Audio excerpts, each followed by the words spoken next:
куәгер болған нәрсенің біреусі біздің де атымызды пайдаланып, ал дарын шақырып жатыр екен, дарын айтып жатыр деген нәрселерді кездестіріп қалып жатырмыз. Әлбетте айтқанда бұл осы 60 жер өте деген сияқты біреулердің өзінің өтірігін өздері өткізе алмағаннан кейін кісілердің атын батылдан өткізу бұл да қылмыс болып келеді екен. Бауырлар, сақ болыңыздар.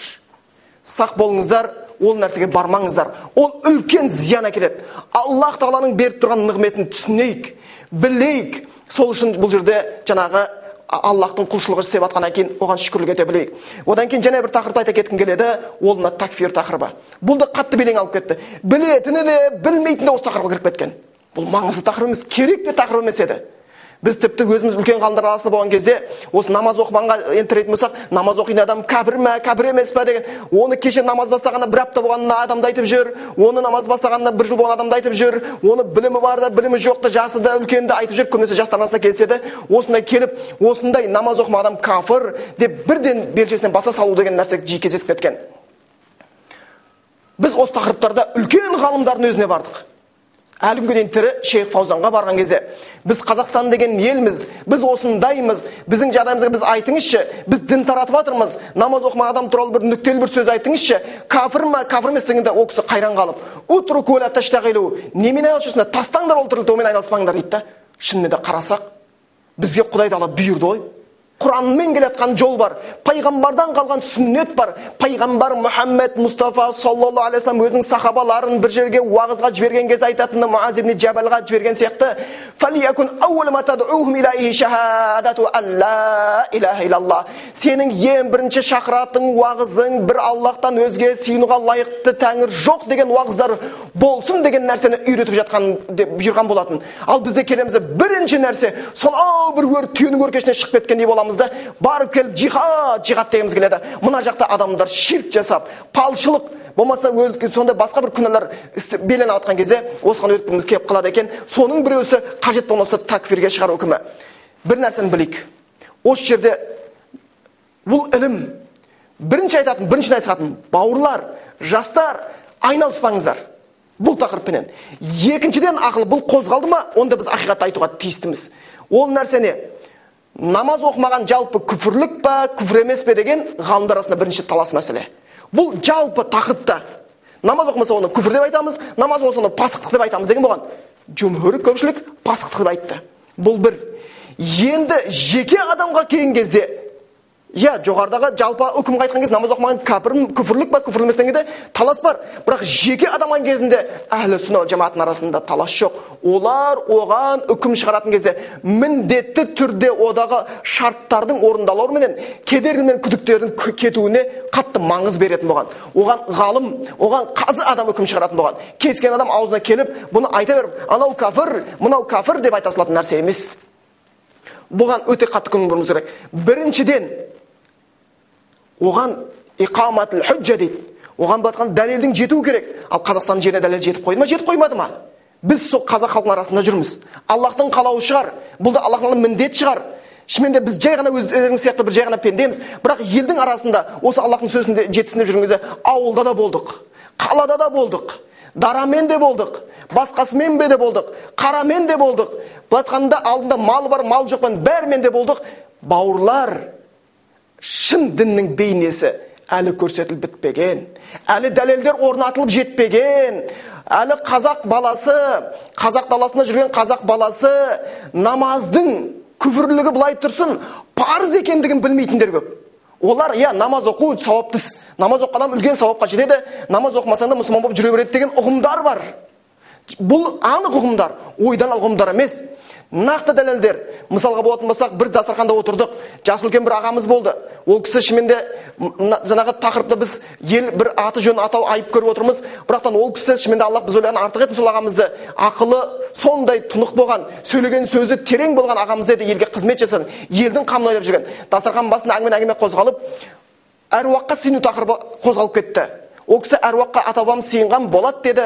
Сосын рұқсат сұрап, аға ренжімеңізші, мен Құран аяттарынан сүйен бір айтып шықсам бола ма? Жарайды деп айтқаннан кейін ол кісі мұқият бір құлағын салып 15 минут тыңдағаннан кейін орнынан тұрып айтты: бауырлар, біз қателеспіз, Құдайдың сөзіне қарсы бара алмаймыз ғой, әруақты сыйлайық, сыйынуға болмайды екен. Шынымен де Алла бар екен, бір ғана өзіне сыйыну керек екен ғой. Алла солай бұйырып жатыр екен, пайғамбарлар солай айтып жатыр деген сөз айтқан кезде, сол кезде және де сол жерде бір бауырымыз асығыстық жасады ма, жоқ білімінің оның да саяздығы ма, орнынан тұрды: ой, ондай болса аға, тәубе қылыңыз да мұсылман болыңыз деп еді. Ана сөз түсінетін ағамыз орын ашуланып, бетіне қаны шапшып орнынан: қарт, не деп айтып тұрсың? Мен мұсылманмын, ата-бабам мен мұсылман болған, мен құл хуалла ахад деген сүрені білемін, мені әкем молда болған кісі деп қатты ашуланды. Міне білімсіздіктің салдары. Біз жұмшайды: аға, жоқ, ол кісі сізге намаз оқысаңызшы деген сөз айтқысы келді деп түзей бастадық. Міне осы нәрселерді біз түсіне білуіміз керек. Халық арасында намаздың бұлатқанда тастау күфірлік тұрмақ талас мәселеде болып тұрған. Оның парыздығын білмейтін адамдар көп болып тұр. Сол үшін сен жеке өзің біліп алдым, елдің бәрі мен білген нәрсені ел біледі деп ойлап қалма. Сенің білгеніңнің өзі шала болып тұр.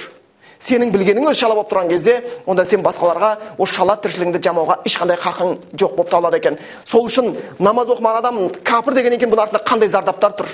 Өте үлкен зардаптар бар. Кейінгісін естіп кәдімгідей зәрең ұшады, денең түршігеді. Намаз оқымаған кәпір деп қызға үйленген кезде әке-шешесін оның қызықшылығына қатыстырмай, қызды сырттан бір бауыр тауып келіп, ол намаз оқымайды, ол уәли болмайды, неке қиюға қатыспайды, оның хақысы жоқ деп бір бұрышқа барып неке қызды қиып келеді да, ал артында қазақ айтқандай терең бартырады, көп қорқытады деген сияқты жауапкершілік сезіммен бұрышта қиылған неке бұрышта қалады да, оның хақысы өтелмей қалады. Қанша қарындастарымыз жылап қалып жатыр. Қанша қарындастарымыз жылап қалып жатыр. Намаз оқымайды дегеннің арт жағында жауапкершіліктің төмендеп жатыр. Намаз оқымайтын арт жағында олардың сойған малын еті болмайды, жеуге болмайды деп дастарханның басында сойылған малдың етін бір табақтың басына отырып біреу жеп, біреу жемей, біреу тырысып, біреу ұрысып отырған адамдардың қатары көбеюге себепкер болып жатыр. Намаз оқымайды деудің қатарында кейбір қатты кеткен адасқан бауырлардың: ой, олар кәпірлер дүниесін алса болады, кәпірдің дүниесі халал, әйелі халал, малы халал деп келіп лаңкестікке, осындай бір жауыздыққа жол ашып алып жатыр. Осының бәрі не үшін керек еді? Мұсылман күзейтін адам ба, мұсылман дүзейтін адам ба? Біз білейікші, мұсылман от сияқты өртей ма, жоқ жаңбыр сияқты гүлдете ма? Егер Алла Құранда айтқан болатын болса: "Уама арсалнака илля рахматан лил аламин", ей Мұхаммед саллаллаху алейхи ва саллям, біз сені әлемге мейірім ретінде жібердік дейді. Қайда ол мейірімдер? Қайда ол нәрселер? Қоғамда сені көріп, мұсылмандар ішкен арағын тастасам деп, батқанда күйеуінің жаңағы араққа батқандығын көріп, әйелдің жүрегі ауырып жатыр. Соның жүрегіне ем бол. Әруаққа сыйынғандар бір Аллаға сыйынуға шақыр.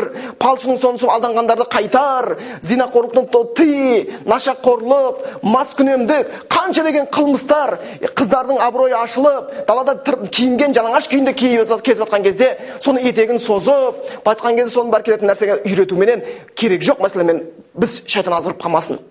Некенің бұзылғаны таяқ жеп жатқан айналып кеп өзіміз мұсылман қыздың әкесі оның намаз оқымайды, кәпір дейміз, қарында салып кетеміз, жауапкершілік жоқ, алып келеміз, ертең тастай саламыз. Ол қыз ертең ана әкесін ренжітіп кеткеннен кейін, ана жігіт тастағаннан кейін баратын шығатын қыры жоқ, түсетін сайы жоқ, не істерін білмей қыз жылап қалып жатыр. Талақ көбейіп жатыр. Ал Алла Құранда айтады, Талақ сүресінде талақтың шарттарын, талақтың болмауын айтып келеді, айтады: "Вакайим мин қариятин атат ан раббиха ва русулихи фахасабна хисабан шадида ва азабна азабан нукра" дейді. Талақ туралы, неке туралы айтып келеді.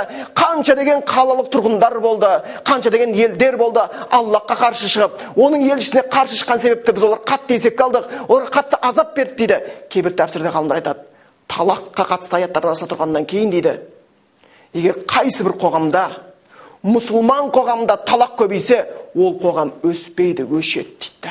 Біз өзіміз өшіріп жатырмыз. Бұған хадистерде дәлел болады. Іблістің жақсы көретін күнәсінің біреусі мұсылманның семьясының бұзылуы.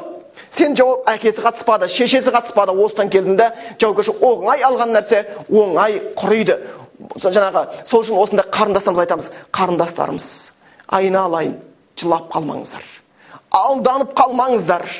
Міндетті түрде әкенің батасы, міндетті түрде шешенің тілегі, міндетті түрде ол сені алғысы кеп тұрса шыдасын, ол жігіт сені пайдаланып кетпесін, ол саған барсын. Екі әйел қыз бен жігіт қосылған кезде ол қыз бен жігіт қана қосылды емес.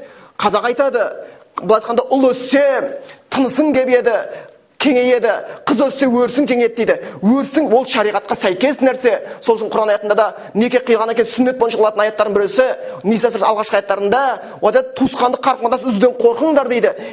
Қыз бен жігіт үйленгеннен кейін әке шешеде араласуға жол тастау керек. Араласу керек. Олар да қуансын. Өсірген, өндірген қызының бірақ та бой жетіп жақсы кісіге шыққанын көріп, дастархан басында қуанып отырсын.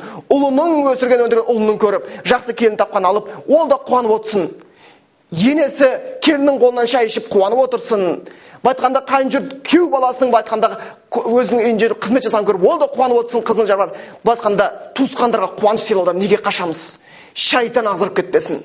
Шайтан азырып кетпесін. Шайтанның әрқашанда адамның дұшпаны, ол әрқашан адам болса адастырғысы келеді. Пайғамбар ва иякум вал ғулу, сендерге дінде шектен шығуға тыйым салынады деп пайғамбар айтып кеткен. Ва иякум вал ғулу, діннен шектен шығуға тыйым салынады деді. Неге деді? Өйткені ілгергі қауымдар деді, дінде шектен шығудан деді, құрыды деді, жойылып кетті деді. Жойылып кетіп жүрмейік, бауырлар.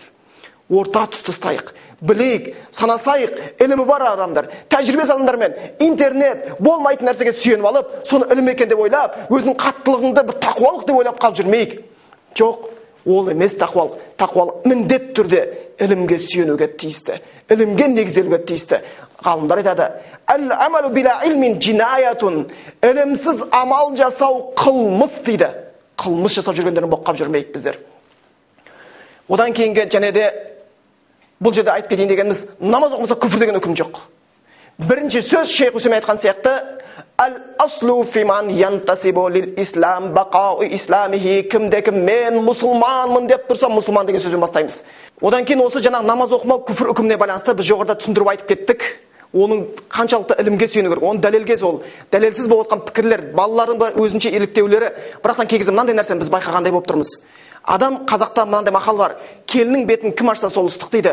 Халил кезінде біреуге ұстаз болды, біреуге Құран аятын үйретті, біреуге араб тілін үйретті, біреуге намаз үйретті. Оның жүрегіне сол сөздеріменен, ісіменен сіңгеннен кейін, оның жаңағы дұрыс жағын көргеннен кейін бұрысында сіңіруге бір бейімделу бар сияқты болып қалады екен. Ол бауырымыз ғой, ол ілім егесі ғой, ол айтты ғой деген. Жоқ, ол онымен шектелмейді. Ақиқат әрқашан шартқа сәйкес болса ақиқат, ғалымдардың сөзіне сәйкес болса ақиқат, ол бір жеке адамның оның беделімен өлшенбейді. Беделді айтқан адам үшін болды, осыны дұрыс деп ойлап қалмайды. Сол үшін біз естіп қаламыз, Халил бауыр айтқан, намаз оқымаса ол қандай болсын, не болсын, намаз оқымаса да жеке адамның өзіне күфір үкімін шығарамыз деген сөздер айтылып жатыр екен. Бұл егер болатын болса қате, дұрыс емес. Ондай нәрсе жоқ, бауырлар, ондай емес. Ешқандай намаз оқымаса болды кафір деп айта салу. Бұл үлкен қателік. Баса айтамын осыны сіздерге. Сақ болыңыздар ондай ойдан. Ширкке ұсынған мұсылмандар арасында айырмашылық бар екенін естен шығармайық. Иә, біз оларды мысал ретінде келтіреміз. Олар осылай істеуші еді, олар осылай табынушы еді, олардың сыйынған пұттары ана бабаларының әруағын елестету үшін қойған мүсіндер еді деп айтамыз. Бірақ олардың дәлме емес аржаны таңы түсіндірмелер бар. Қарауымыз керек. Ол пайғамбарымыздың кезіндегі мүшриктер қандай еді? Қазіргі кездегі біздің намаз тастаған кісілерге қарайық. Олардың кездегілер пайғамбарын мойындаған жоқ. Олар Худайбия сұлхында Мұхаммед Расулла, Мұхаммед Аллахтың елшісі деген кафірлер мен мұсылман арасында келісім отырған кезде Мұхаммед Расулла, Мұхаммед Аллахтың елшісі деген сөз жанда Аллахтың елшісіне сөз өшірмесеңдер келіспейміз. Біз оны Аллахтың елшісі мойындамаймыз деген. Ал қазақтың кез келген баласынан сұрашы, намаз оқысын, намаз оқымасын, үлкенінен кішінен сұрашы, Мұхаммед кім десең, пайғамбарымыз ғой дейді. Балалардың атын қойып жатыр, Мұхаммед деп. Не үшін? Ар жағында сезім болғаннан кейін. Одан кейін бұл бірінші ұқсамастық. Екінші ұқсамастық бар. Ол кездегілерге намаз оқытпады мұсылмандарға. Намаз оққанды көрсе ұрды, соққыға жықты, қылқындырды, пайғамбардың үстіне түйенің шек қарын төк кеткендер адамдар бар. Намаз оққан көрсін басын аяқпен басамын дегендер болған. Арайталлази янха абдан иза салла деп олар сипаттарды. Көрмейсің бе, құл намаз оққан кезде тыйғанды деп айтып кеткендер бар. Ал қазір қазақтың үйіне барда ол тіпті арақ ішетін болсын. Мен намаз оқиын деп едім десем, мына мата жарай ма, мына мата жарай ма? Қай су, мынаны су керек па, жыл су керек, мұзай су керек па деген сөз айта бастайды. Яғни сенің намаз оқуға мүдделі. Қай үйде оқисың? Мына жерде ме, мына жерде ме? Тезірдің даусын басайық ба, бала жыламасын ба? Шық кетейік па, тұрай берейік па деген сияқты. Мен жеке басыма қанша рет көрдім, үй емес, пойызда жатқан кезде, кешіресіздер ма? Мен бір жерде сәл ғана аяқтарыңыз көтеріп тұрсаңыздар, мен бір 5 минут намаз оқысам, мүмкін шыға тұрайық деп айтады. Өшіре тұрайық деп айтады. Сол үшін бұл жерде Бұл және бар нәрсе бар екен, есін шырмайық. Одан кейін олар ол кез мүшрик Құранның аятын Құдайдың сөзі деп мойындамады. Олар не деп айтты?